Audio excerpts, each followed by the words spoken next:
Ladies and gentlemen, welcome aboard today's edition of Human Events Daily, powered by Turning Point USA. Today is 13 October 2022, Anno Domini. Today's top headlines: an update. Saudi Arabia has publicly rejected Biden's demands to lower the oil price before U.S. elections. Next, outrage as Darrell Brooks, you remember that guy who drove the car, he's cross-examining witnesses of the Christmas parade Waukesha massacre while he represents himself. Third, CCP triads have now been exposed as laundering money for the drug cartels. We've got a specific guy who calls himself Juan Lee. And then finally, Alex Jones. The regime is using Alex Jones to crush freedom of dissent. All this and more ahead, Human Events Daily.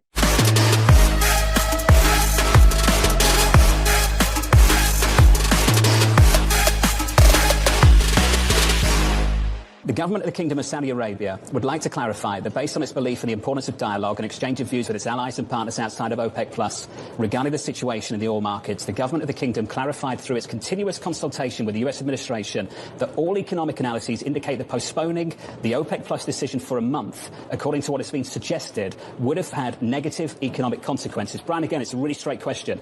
Did you ask the Saudis to delay that decision for a month? Are they telling the truth or not?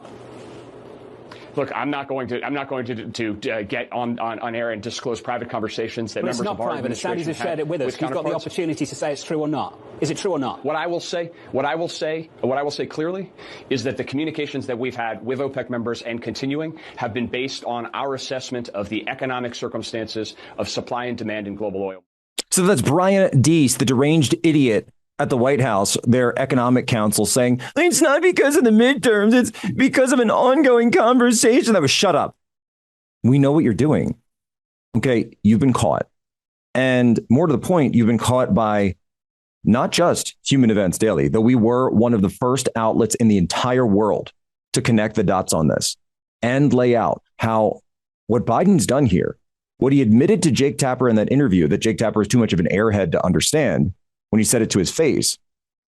He then backed up Ro Khanna and Blumenthal when they said that they were going to look at cutting the congressionally approved military aid package to Saudi Arabia if the Saudis don't lower the gas price before the midterm elections. You get it, right? Because if they pump more, then that means the price of oil is going to go down on the global market, and that price of gas is going to go down. And then hopefully what Biden wants, obviously, is to do better in the elections. He's coercing a U.S. ally. And I'm going to set aside the issue of whether or not we should be doing arms sales with Saudi Arabia in the first place, because that's what we're talking about here. What we're talking about, the fact is that he's admitted this publicly. And now they're trying to do everything they can. You saw Deese up there. By the way, Brian Deese, where does he come from? Oh, right. The global head of sustainable investing for BlackRock. He's one of the ESG guys. That's exactly who Brian Deese is. Didn't even have a background in economics. He was an Obama guy before that. So when we talk about the Great Global Reset, which you can watch, by the way, this Sunday evening, 7 p.m. Eastern, here on Real America's Voice, as part of the 2-hour Poso block every Sunday night, we'll talk about that in great detail. But when we published this last night, the Saudis put out their own statement, a scathing statement, where you can find this. And I was waiting for the fact check. I was waiting for everything. I was waiting for the media to come after me, come after Human Events Daily like they always do. What do we have? Top of Daily Mail, top of Associated Press, top of the Wall Street Journal. Every single one of them is backing up Human Events because we were first and now they're all forced to admit it. Here's some Daily Mail. Saudis release bombshell statement saying Biden did try to delay oil production cuts until after the midterms in a desperate bid to avoid gas prices spiking. From the Associated Press, Saudis say U.S. sought 1 month delay of OPEC plus production cuts. And I can just read from the article right here. It's very simple. Saudi Arabia said the U.S. had urged it to postpone a decision by OPEC and its allies to cut oil production by a month. Such a delay would have helped reduce the spike in gas prices ahead of the U.S. midterms next month. A statement issued by the Saudi Foreign Ministry didn't specifically mention the November 8th elections in which U.S. President Joe Biden is trying to maintain his narrow majority in Congress. However, it stated that the U.S. suggested that the cuts be delayed by a month. Now they've announced the cuts are going to continue. What we're witnessing is the collapse of the Anglo-American financial influence on world markets. This is the petrodollar that you're seeing crumble before your eyes. You may not realize it, but you're in a fourth turning. The Saudis realize it. The Russians realize it. The White House, they still think that they get to call the shots. But you, Joe Biden and Brian Deese, you drained our strategic oil reserve over the summer to help with your sagging approval ratings. And now the Saudis have caught you. You won't allow U.S. energy production. So they are going to use this leverage to come after you, to come after the United States, and to come after the U.S. dollar. You feckless moron. You've put us in this position and you've mortgaged away our children and our grandchildren's future. Again, I do not consent or agree to being called that name. Your lack of consent is noted. I would note, though, you've not provided me with a different name. Number one. Number two, every inmate communication form has the name Darrell Brooks Jr. So I like to refer to the defendants by their name, frankly, out of respect for them, to not continually use defendant over and over again. Not that that would be improper, it's just a practice. No disrespect taken whatsoever, Your Honor. And for the record,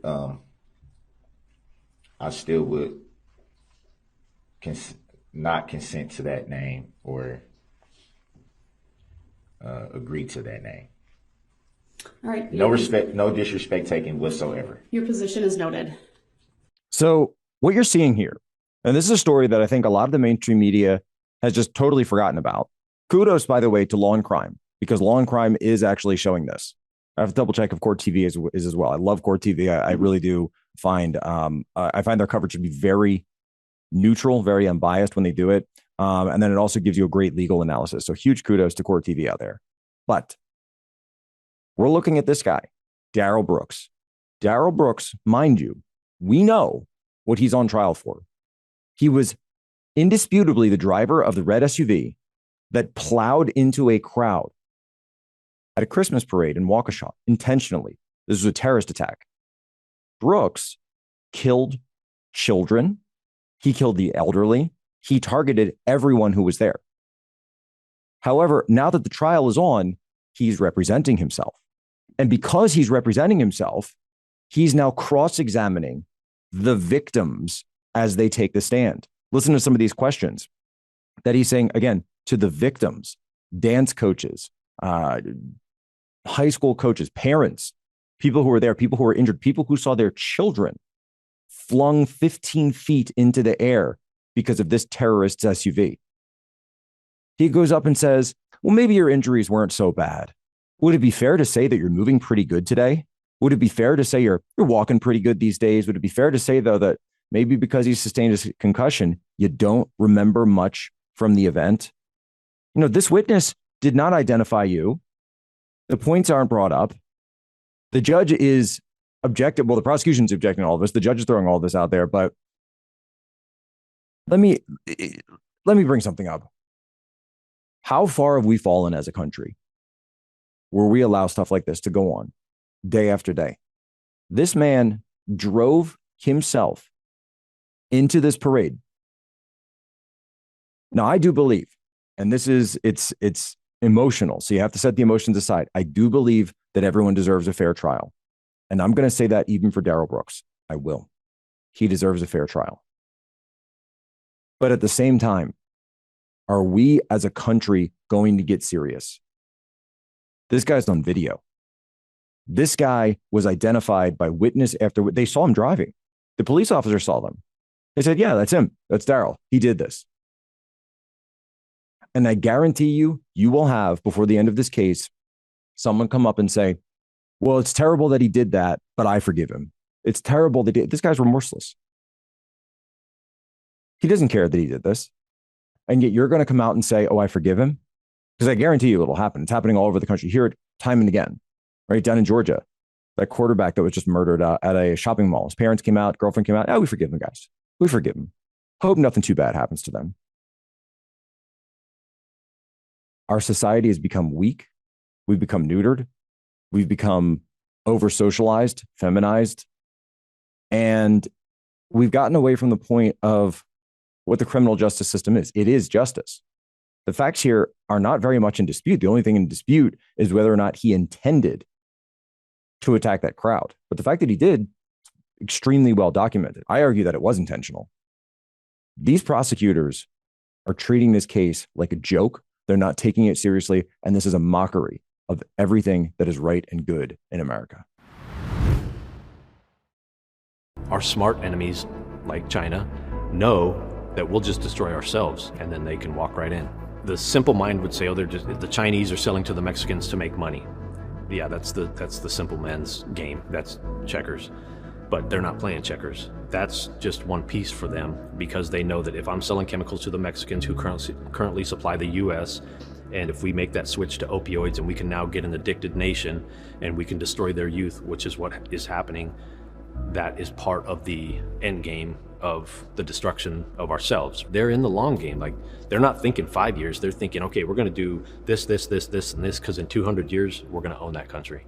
Well, that's exactly right. What you've just seen is a clip from Border Battle, the epic series from Turning Point USA, now available at Salem Now. So go to Salem Now, watch Border Battle. We've been doing a ton of promos for this. I've been doing interviews on it because one of the pieces that this is a 6-part docuseries, and I believe, correct me if I'm wrong, producers, but I don't believe that episode has actually come out yet. But what it is, it's an entire episode all about the ties between the CCP and the Mexican cartels. So that episode is about to drop. What we're seeing now, and there's a great piece that exemplifies this out of ProPublica today. And the piece is titled, How a Chinese Gangster Transformed Money Laundering for Drug Cartels. Let me tell you a little something about Mr. China Loa, Mr. Huan Li, a.k.a. Li Shizhi. So Li Shizhi, otherwise known as Huan Li, was running something called the China Loa Money Laundering Syndicate. Now, he's been arrested and he's been sentenced to 15 years in prison here in the United States. But what people don't understand is the depths to which this operation went. And by the way, we're not just talking about the fentanyl now, we're talking about the money. How do they get the money back? How do they get paid? How do you get paid when you pay off and you're selling fentanyl to the drug cartels? Well, guess what? The CCP is working with their triad frontmen in order to do this. And I want to explain this so people can understand that drugs are by and large illegal in China. Hard drugs, you can't get them, right? Drug dealers, and President Trump talks about this all the time, they're given the death penalty in China, and they're very cavalier about it. They're very easy to give this out. They give out the death penalty so much in China, they actually have a mobile death penalty van that goes from prison to prison. Just load the prisoner in, lethal injection, boom, off to the next one. So if you're caught dealing drugs in China, boom, you're done. And everybody knows it. But when it comes to dealing drugs overseas, and this is exactly what Border Battle talks about, when it comes to guys like Mr. China Loa, Huan Li, not only does the CCP allow it, the CCP supports it. So when something's going on in China, the CCP knows exactly what's going on. They're behind it. They allow it. And the CCP, even going back to the days of Chairman Mao, always had deals with the triads. You keep operating overseas or in the Hong Kong Delta, Southeast Asia, and we'll let you maintain your property here within the People's Republic. We're talking about tens of millions of dollars that was laundered by just this one guy, this one syndicate, the China Loa Syndicate, and Huan Li. You think the CCP didn't know about that? So here's how it worked. The DA has got this guy on video. He would meet, or his agents would meet, with cartel members in Chinatowns across the United States, particularly Chicago. They would go walk in with their suitcases full of money, but that money's dirty. So what happens then? He gets the money, he gets the payoff. And they have him on video because there was surveillance. DEA was actually watching this. Let's see it. We'll see if Netflix makes a series out of this one, by the way. Then pick up the phone. He called back to his other network agents in China, and he'd say, okay, now release the funds.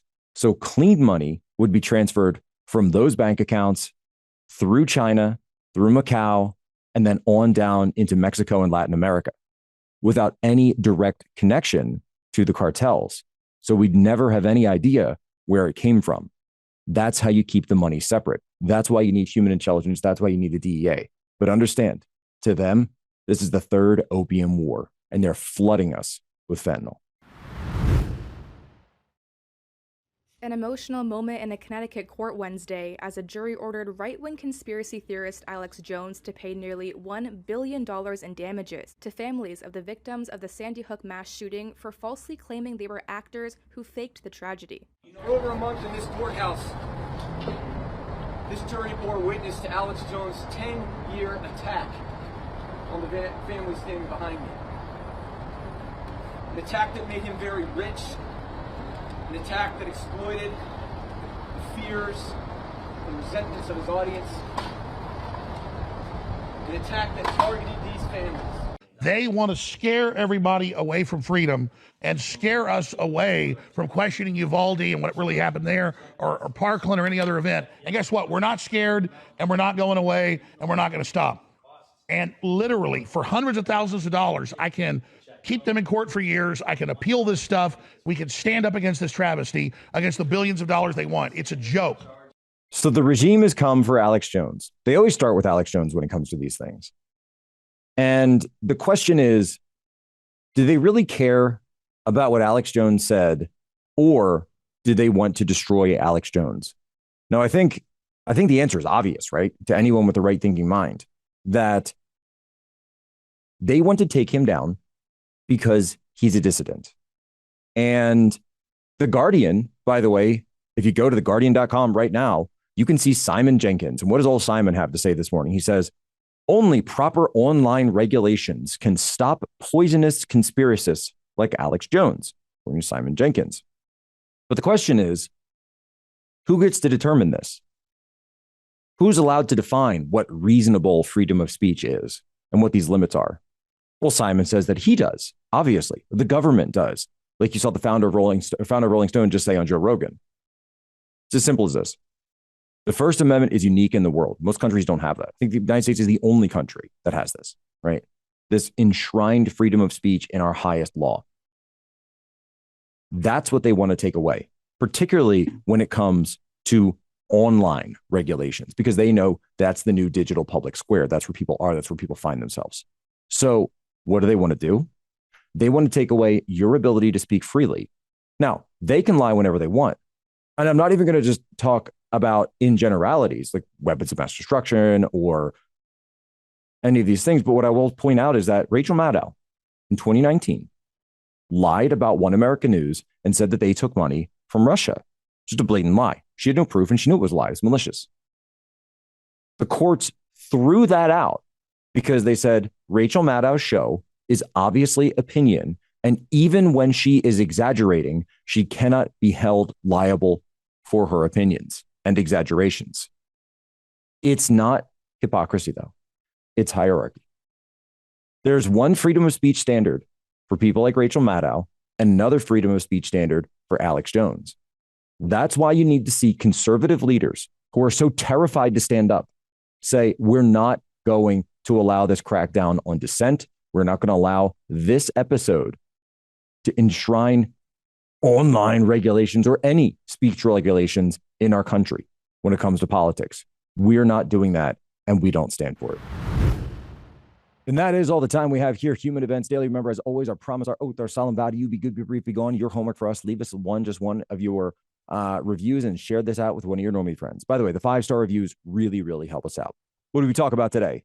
Massive update. Saudi Arabia, the kingdom responding with a public rejection of Biden's demands to lower the oil prices. Next, outrage as Darrell Brooks, the crazed driver, is cross-examining witnesses of the Christmas parade Waukesha massacre. Third, CCP triads laundering money for the drug cartels, just like we told you about in Border Battle. And then finally, the regime is using Alex Jones to crush freedom of dissent. We saw this before with the online bannings. They start with Alex Jones. They take something that he said, and then they say, we need to do this to protect society. In the name of safety, we need to do this. By the way, here's how simple it is. You don't need to agree with everything that Alex Jones has ever said and done to say that you agree with freedom of speech. It's the principle, okay? It's the principle of our country, a principle that was so important that the founding fathers enshrined it in the First Amendment. It's actually the first one. Got the second one there too. Also a very nice one. But before we go today, it's time for today's history break. Very special one for me, because today in 1775, the United States Navy, oh yeah, my beloved Navy, was born after the Second Continental Congress in Philadelphia, Pennsylvania, authorized the acquisition of a fleet of ships. Booyah, U.S. Navy. Also, special shout out to my brother, erstwhile co-host here on Human Events Daily. Whenever we go overseas, we bring Kev on. It is Kevin's birthday, so congrats to him, my partner in crime from day number one. Ladies and gentlemen, as always, you have my permission to lay ashore.